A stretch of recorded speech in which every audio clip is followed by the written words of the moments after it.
વિદ્યાર્થી મિત્રો, આ વિડીયોની અંદર આપણે સ્વાધ્યાયનો દાખલા નંબર 7.8 જોઈશું. જો રકમ શું આપી છે આકૃતિમાં દર્શાવ્યા મુજબ W વજનના એક અનિયમિત સળિયાને અવગણ્ય વજનવાળી બે દોરી વડે લટકાવી સ્થિર રાખેલો છે. આ બંને દોરીએ શિરોલંબ સાથે બનાવેલા કોણ એટલે અહીંયા બનાવેલ ખૂણા એ 36.9 ડિગ્રી અને 53.1 ડિગ્રી છે.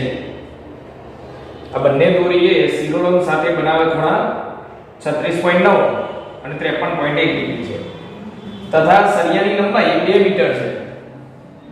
તો સળિયાની ડાબી બાજુના છેડેથી સળિયાના ગુરુત્વ કેન્દ્ર નું સ્થાન D શોધો. એટલે આ અંતર આપણે શોધવાનું છે. હવે આ એક્ઝામ્પલ આપણે ગણીએ એ પહેલા કેટલીક બાબતો અગત્યની સમજી લઈએ અથવા તો યાદ કરી લઈએ જે આગળ સમજેલા છે. હવે પહેલી વસ્તુ તો એ યાદ રાખો, આનું ગુરુત્વ કેન્દ્ર, સળિયાનું ગુરુત્વ કેન્દ્ર કહેવાય. ગુરુત્વ કેન્દ્ર મતલબ એનું વજન બળ, અને સળિયાનું વજન ક્યાં હોય તો એનું સમગ્ર દ્રવ્ય જ્યાં કેન્દ્રિત થયેલું હોય. આ અનિયમિત આકારનો સળિયો છે એટલે એનું ગુરુત્વ કેન્દ્ર બિલકુલ મધ્યમાં નહીં હોય, કોઈ એક બાજુ હશે જે આપણને ખબર નથી. એટલે આપણે એવું ધારી લો કે સળિયાનું જે સમગ્ર દ્રવ્ય છે અનિયમિત આકારનો સળિયો છે એટલે બિલકુલ મધ્યમાં નહીં કેન્દ્રિત થયેલું હોય, પણ હું અહીંયા ધારી લઉં છું. ધારો કે આ બાજુ કેન્દ્રિત થયેલું છે અને જો સળિયાનું સમગ્ર દર અહીંયા કેન્દ્રિત થયેલું હોય તો વજન અહીંયા લખાય. સળિયાનું વજન આ તો ગુરુત્વ કેન્દ્ર અહીંયા આવશે. તો આ ડાબી બાજુના છેડાથી આ ગુરુત્વ કેન્દ્રનું અંતર D શોધવાનું છે. હવે સમજો, આ સળિયાની ટોટલ લંબાઈ 2 મીટર છે. ડાબી બાજુથી એનું અંતર 2D, તો જમણી બાજુથી અંતર કેટલું થાય તો આ 2 માંથી D બાદ કરી દો એટલે 2 - D. હવે સમજો, આ પ્રશ્નનો જવાબ આપણે લાવવો હોય તો પહેલા અહીંયા કેટલા બળ લાગે છે નક્કી કરો. ટોટલ કેટલા બળ લાગે તો એક વજન પર આવ્યું, એ તો એના કેન્દ્ર પર જ છે. બીજું દોરીમાં તણાવ બળ T1, અહીંયા દોરીમાં તણાવ બળ T2. બરોબર. હવે આના ઘટકો વિચારીએ. ચલો એક ઘટક હું અહીંયા લઈ લઉં. એક ઘટક આમ વિચારીએ, કારણ કે આ બંને બળો છે ને, નથી x દિશામાં નથી y દિશામાં. જો આ બળ ના હોય તો એનો આ ઘટક લઈ લો. હવે અહીંયા z આકાર બને, યુગ્મ કોણ z આકાર, એટલે આ ખૂણો θ1 થાય. આ z આકાર બન્યો એટલે આ ખૂણો ના ખૂણો સરખા થાય યુગ્મ કોણની રીતથી. તો હવે આ સદિશે આની સાથે ખૂણો બનાવ્યો એટલે આ ઘટક થાય T1 cos θ1.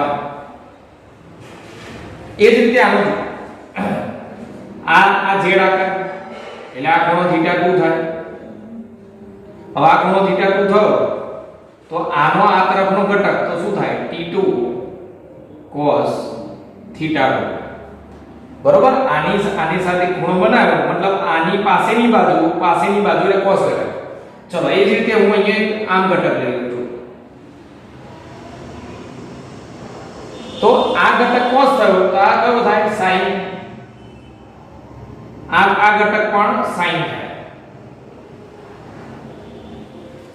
એટલે ટોટલ કેટલા બળ લાગ્યા જો એક વજન બળ, દોરીમાં ઉદ્ભવતું તણાવ બળ, આ દોરીમાં તણાવ બળ T2. પણ આ બંને તણાવ બળ x અને y દિશામાં નથી એટલે એના ઘટકો લીધા, આ cos આ sin. એક તે આનો T2 નો આ cos અને આ sin. કેવી રીતે લીધો એ તમને ખ્યાલ આવી ગયો છે. હવે શું કરવાનું બરોબર ધ્યાનથી જોઈએ. એક તો સળિયો સ્થિર લટકાવેલો છે, એને નથી રેખીય ગતિ કરતો નથી ચાક ગતિ કરતો.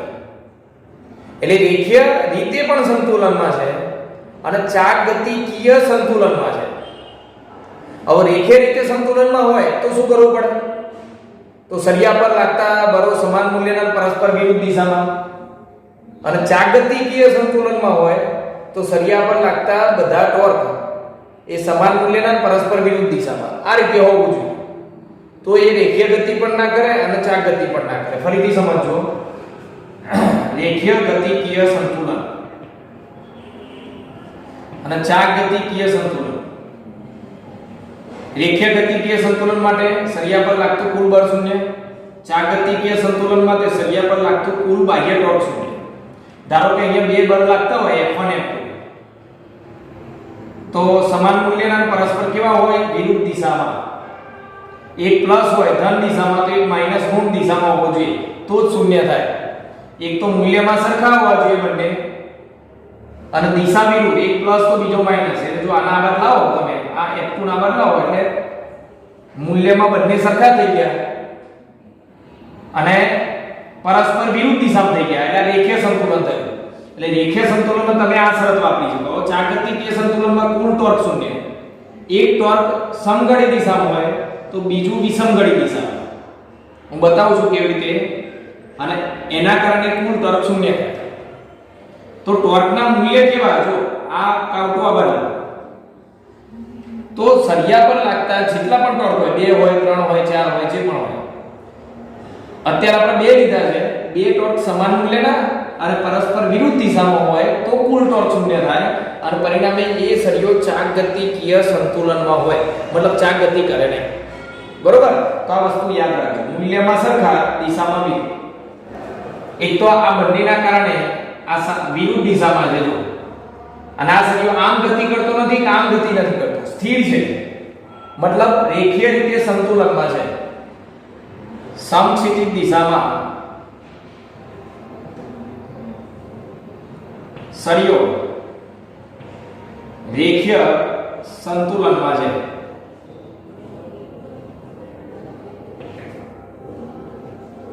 પેલા રેખીય સંતુલનની શરત વાપરીએ તો શું લખાય? આ બાજુ જેટલું બળ લાગતું હોય એટલું જ બળ આ બાજુ આવે, બંને બળ સમાન મૂલ્યના થાય. આ θ1 બરાબર T2 sin θ2. બરોબર? ચલો, બંને બળો સરખા મૂલ્યના હોય અને પરસ્પર વિરુદ્ધ દિશામાં, તો આકૃતિમાં દેખાય છે, તો કુલ બળ શૂન્ય થાય. આ મૂલ્યમાં સરખા. બરોબર? ચલો કિંમત મૂકો. T1 T2, T2 છેદમાં આ બાજુ લાવો, sin θ2 sin θ1. હવે θ2 ની કિંમત sin θ2 કેટલો છે? θ2 53.1, અને નીચે sin θ1 કેટલો છે? 36.9. હવે આને તમે sin 53.1 ડિગ્રીની કિંમત નેચરલ સાઈનના ટેબલમાં જોશો તો આ તમારો કિંમત આવશે 0.8. 53 ડિગ્રીનું ખાનું જોવાનું અને 1 ડિગ્રીનું ખાનું જોવાનું, મતલબ 6 મિનિટ. 53 ડિગ્રી અહીંયા હશે, 6 મિનિટ એટલે કે 0.1 ડિગ્રી અહીંયા હશે. આ ખાનું તમે આમ જોશો તો અહીંયા આવશે તમારો 0.8. આવું લખ્યું હશે, 0.800 આ રીતે લખેલું હશે. બરોબર? આગળ પોઈન્ટ ના હોય તો પહેલા ખાનામાં પોઈન્ટ આપેલો હશે. તો 53.1 ડિગ્રીના ખાનામાં આટલું મળશે તમને, 0.8, અને 36.9 ડિગ્રીના ખૂણામાં તમને મળશે 0.6. બરોબર?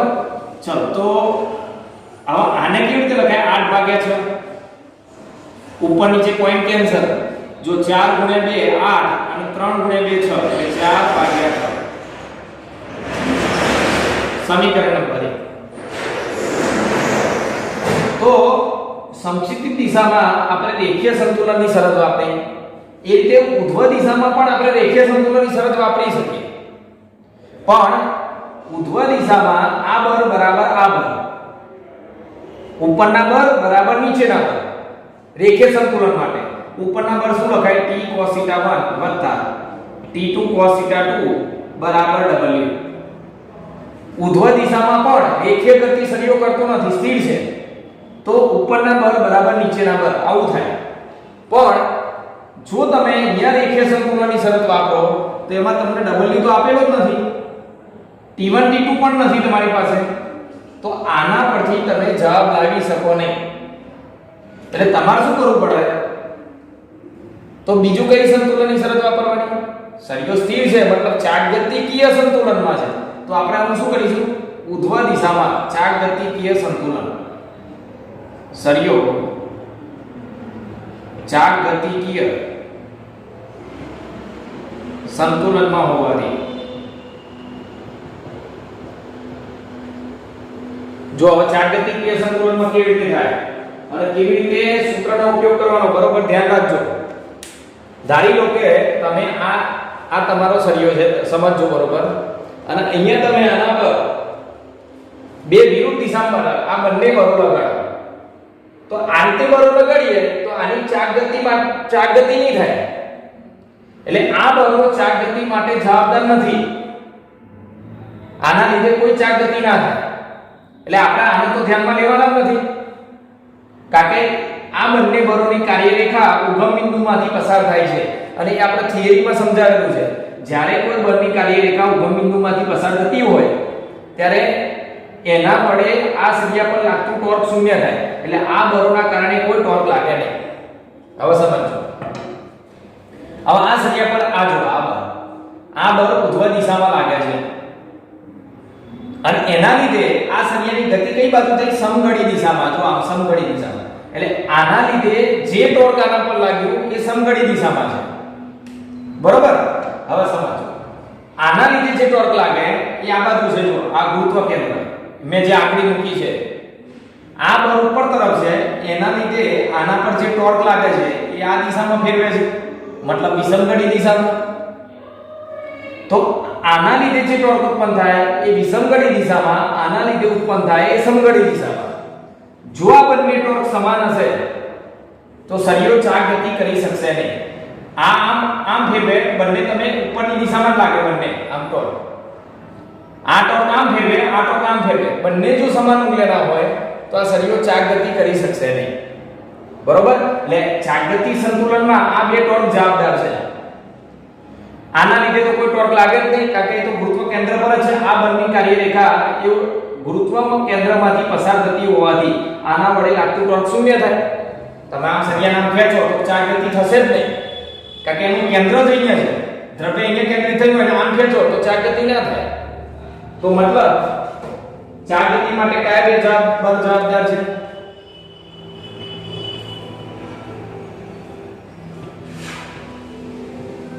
તો આ બંને બળો જવાબદાર છે. તો આના લીધે લાગતું ટોર્ક અને આના લીધે લાગતું ટોર્ક કેવા હશે? સમાન મૂલ્યના અને પરસ્પર વિરુદ્ધ દિશામાં છે. આના લીધે લાગતું ટોર્ક સમઘડી દિશામાં, આના લીધે લાગતું ટોર્ક વિષમઘડી દિશામાં. આને અનુલક્ષીને આમ ટોર્ક લાગતા હશે બંનેને. એક આમ ફેરવે, એક આમ ફેરવે તો બંને સરખા લાગતા હોય તો એ ગતિ થવા દેશે નહીં. હવે ટોર્ક એટલે શું? બળ ઇન્ટુ લંબંતર. બળ કેટલું?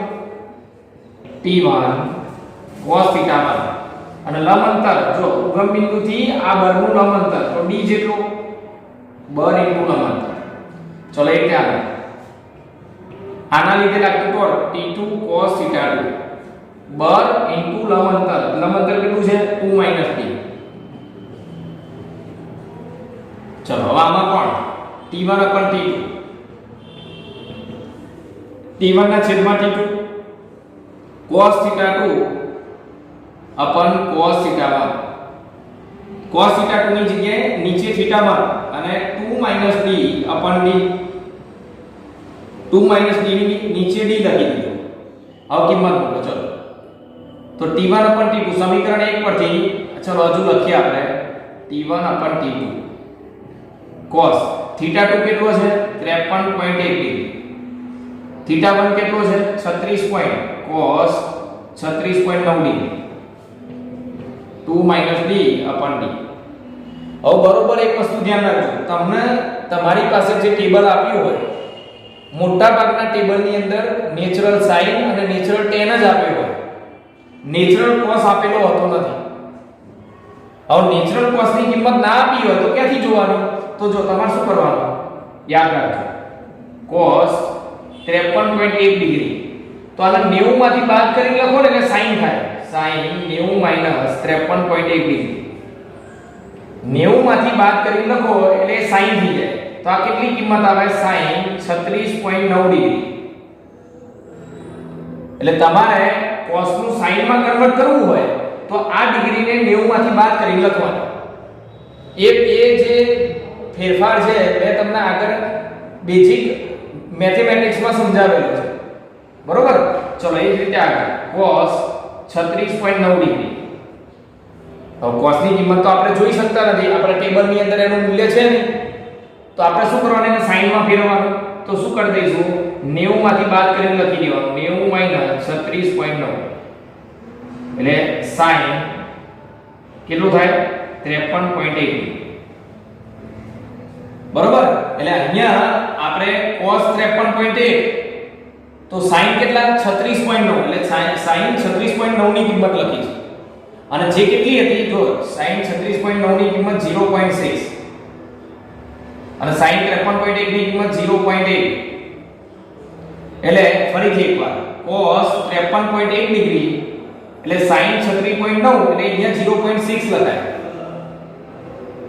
અને cos 36.9 તો sin 53.1 અને એની કિંમત 0.8 લખાય.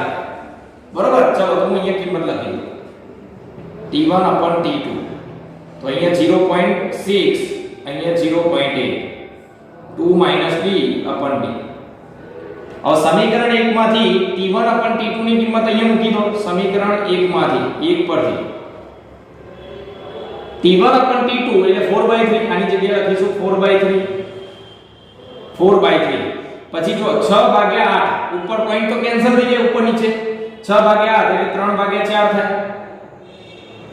આ 3 દુ 6 ઉપર 3 × 2 એટલે 6 4 × 2 એટલે 8 એટલે 3/4 પોઈન્ટ ડિગ્રી અને 2 - b/d. ચલો જોજો આ 4 અહીંયા ગુણાય d અહીંયા ગુણાય એટલે 16d. 4 અહીંયા ગુણાય એટલે 16 અને d પણ ગુણાય અને 9 આ બાજુ ગુણાય 3 × 3 એટલે 9 9 × 2 એટલે 18 અને 3 × 3 એટલે 9 9 અંદર ગુણાય એટલે -3d. તમારે થોડું વધારે સાદું રૂપ આપી દેવાનું, ધ્યાનથી જોજો. 3 અહીંયા ગુણ્યા 3 × 3 9 અને 9 આના સાથે ગુણાય કૌંસમાં તો 3 × 3 9 9 દુ 18 અને 9 અહીંયા ગુણાય એટલે -9d. ભૂલ થઈ 9d. ચલો 9d આ બદલાવો એટલે 16 ને 9 25d થાય. માઈનસ આ બાદ જાય તો પ્લસ એટલે 25d બરાબર 18. તો આના પરથી d બરાબર 0.72 મીટર એટલે કે 72 સેન્ટીમીટર. આ મીટરનું સેન્ટીમીટર કરવું હોય તો 100 સેન્ટીમીટર થાય. 1 મીટર બરાબર 100 100 વડે ગુણીને આપણે 72 સેન્ટીમીટર. મતલબ ગુરુત્વ કેન્દ્ર એ ડાબી બાજુના છેડાથી 72 સેન્ટીમીટર અંતરે આવેલો હશે. બરોબર. તો આ રીતે આ દાખલાને ગણી શકાય. તો બધા જય સ્વામિનારાયણ, જય શ્રી કૃષ્ણ, જય હિન્દ.